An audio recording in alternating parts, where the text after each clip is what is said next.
दुख दारिद्र्य गरीबी यही तीनिटा जाक बोध हुए एका सांगरे ए घर उपरे पड़ जाइछि। देखुनाहांती केमिति ए मार अवस्था। पुअर ए अवस्था देखिबो ना स्वामीर सुखिला मुह देखिबो। खाली गुमुरी गुमुरी कांदिबा कथा। काहा पई दुख करिबो से। स्वामी किडनी रोगरे आक्रांत तो पुओ को पक्षाघात। चली पारुनी कि कहि पारुनी एमिति स्थिति रे ए मार अवस्था कौन हेउथिबो थरे भावंतु दर्शक बंधु। सबु बापा मांकर इच्छा थाए संतानटीए पाई आउ से पुणी जदि पुओटीए जन्म निए ताहेले खुशी होई जाए दुई गुणा। काहेकि ना वृद्ध काले माँ बापांकर सहारा पालटे पुओ। किंतु सेही पुओ जदि हठात पंगु पालटी जाए ताहेले कौन हेबो से बापा मांकर अवस्था। केमिति मन तांकर थय धरिबो।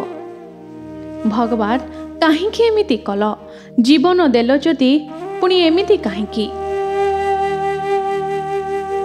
जेउ समय रे पुओ सांग साथींको सह स्कूल जाइथांता पाठ पढ़िथांता खेलकूद करिथांता सेही पुओ आजि पड़ी रहिछि बिछणारे।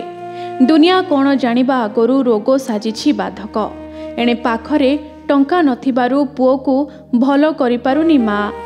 पुओर चिकित्सा पाई जने दुखिनी मार गुहारी हेउछि। दीर्घ 8 वर्ष हेला रोगाग्रस्त अवस्था रे बिछणारे पड़ी रहिछि पुओ। ना चालुछि ना कथा कहुछि ना निजे किछि करि पारुछि। केवल बिछणारे पड़ी रहुछि। पुओर चिकित्सा पाई एकमात्र साहा भरोसा थिबा बापा मध्य वर्षे हेला किडनी रोगरे आक्रांत होई रोजगार हराई घरे बसी रहिछंती। तेणु स्वामी व पुओर चिकित्सा पाई चिंतारे मंजुलता। पाखरे अर्थ नथिबारु साहाଯ୍ୟର हाथ बढ़ाइबाकू निवेदन करिछंती भद्रक जिला चांदबाली ब्लॉक सुंदरपुर पंचायतर दोहरापाटणा गाँवर मंजुलता दास। मंजुलता दास एवं तांको स्वामी लक्ष्मीकांत दास पुओर ना देइथिले निशिकांत। हेले हठात 1.5 वर्ष परे सबु खुशी जेमिति धीरे धीरे दुखरे परिणत हेइकला। 1.5 वर्ष परे हठात पुओ निशिकांतर देह खराब हेबारे लागिला। ना पुओ निज गोड़रे ठिया होई पारिला ना चली पारिला। एमिति कि कथा मध्य कहि पारला नाही। भद्रक कटक एमिति कि भुवनेश्वर बड़ बड़ मेडिकल ले निज पुओर चिकित्सा कराइले बापा और माँ। डाक्तर मध्य कहिले पुओ ठीक हे जिवो। तेणु डाक्तरक कथारे बापा माँ जहा थिला बिकी भांगी चिकित्सा कराइले।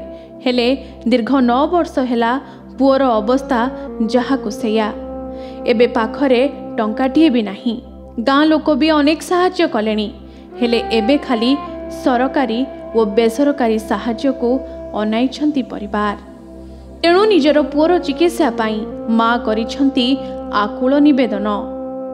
पुओटी जन्म होला बेले भल थिला 15 मास परे ताको फिट्स मारला। चालू नहीं राति पाइले ता सेवा दिन मान ता सेवा रे मु लागि रही फिट्स मारे। सब बेले आखि आखि ताको जगी रखी कि मु चले। ताको 5 मिनिट मु छाड़ी कोठी जाएनी। आउ चलिबा पई भी बहुत हैरान। पुओ पई भी मेडिसिन पत्र पई एबे बहुत कष्ट। जदि किछि साहाय्य मिलले मो पुओ को नै कि भलो करि पारंती। से गाँर बहुत लोक कर सारलेनी। आ केते गाँर मते साहाय्य करिवे। तेणु करी मोर ओडिशावासी को मोर नमस्कार।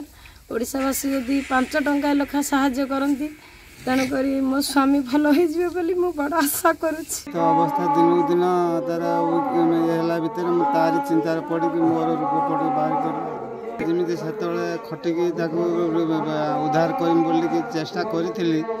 आ हे न पाला भितर मोर देखिला मु फसी जे मोर तो कौन सब तमर होछि असुविधा किडनी घा ब्लड नाही हेमोग्लोबिन शॉर्ट गाँ गंडारू चांदा करके देले बंचिनी गोड़ अनुष्ठान सरकारी साहाय्य अन्य जिनस कई साहाय्य कले अवश्य उन्नति हो पारती। ओलिए खाइले आरो ओली उपास। जोंठी परिवारर पेट पुरु नाही सेठी चिकित्सा कथा बुझिबो बाकी। एबे पुओर बयस मात्र 9 वर्ष। पाठ पढ़िबा सह खेलकूद करिबार बयस। हेले पुओ बिछणारे। बापा मध्य वर्षे हेला किडनी रोगरे आक्रांत होई काम धंदा करि पारु नाहांती। पाखरे टंका नथिबारु से मध्य उत्तम चिकित्सक पाई पारु नाहांती। फलरे बापा लक्ष्मीकांत दास को अवस्था मध्य दिनकु दिन खराब हेबार लागिछि।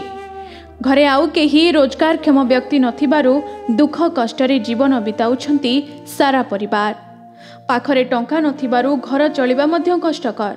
गोटिए नुआनिया चाळ घर बास सेही घरे बापा माँ पुओ ओ झियो चारि प्राणी कुटुंब। गोटे मासर मेडिकल खर्च से पिलार जन्मरू से हैंडिकेप्ड पिला तेणुक गोटे मासर तार खर्च 6000 मेडिसिन खर्च। तेणु ग्रामवासी जहाँ संभव दौरान किंतु हेले मेडिसिन के होना बापा तांकर कौन जे निजे खटीपिटी करुले पिला को जमी मैनेज करुले किए कौन दौ न दौ से मागु नुले जिते अकर्मण्य निजक निजे हेले बाध्य होगी बर्तमान लोकों द्वारस्थ होती कौन प्रत्येक संगठन हो आउ ट्रस्ट हो से साहाय्य किसी मिले निश्चय पिला आरोग्य हो पारंता। तेबे दर्शक बंधु जदि कौनसी अनुष्ठान कि बदान्य व्यक्ति साहाय्यर हाथ बढ़ाते तेबे पुणी थरे मंजुलता संसार रे खुशी फेरी आसंता। तेणु समस्ते साहाय्यर हाथ बढ़ाइबाकू परिवार सदस्यों सह ग्रामवासी मध्य निवेदन करिसेंती। जदि निशिकांत दास को साहाय्य करने चाहूँगी तेबे लिखि रखंतु मोबाइल नंबर और bank account number. Bhadrak Chandbali Debashish Padhi को रिपोर्ट के न्यूज ओडिशा।